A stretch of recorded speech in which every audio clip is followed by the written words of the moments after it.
前民众党的主席郭文德因为金华城案和政治献金案等咧受压，4月初介好就医，今仔日是手术了后头一届出庭。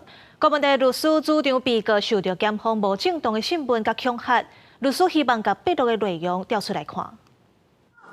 法警介护行出警备车，前民众党主席郭文德牵涉金华城甲政治现金的案件，在超过7个月，4月初要介护就医动手术，17号法院提审，手术了第一摆出庭。真侪支持者透早到伫院外，看到郭文德到位，都大声喊加油声援。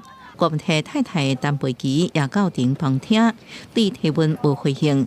反对党是伫庭上看到先生了后，透露一句气色袂歹。夫人现在还担心主席的身体状况吗？郭文德拄要开喙表示，家己闭关8个月，毋知发生啥物代志了后，马上互法官打断，爱最后才去讲。不过，伊律师专把后认真罪被告笔录的证据能力，佮希望调阅笔录内容。法官伫审理进程营造中间裁定。极力的支持柯文哲柯主席，争取他司法上的人权，司法上的跟人权。一方面呢，我们会推动法庭直播，我们希望全民都可以看得到整个重要案件的审判的这个过程。民众党真侪立委包含黄国昌、黄珊珊等人也拢出来，其中张启凯阁表示，党团最近对正式提案推动法庭一步。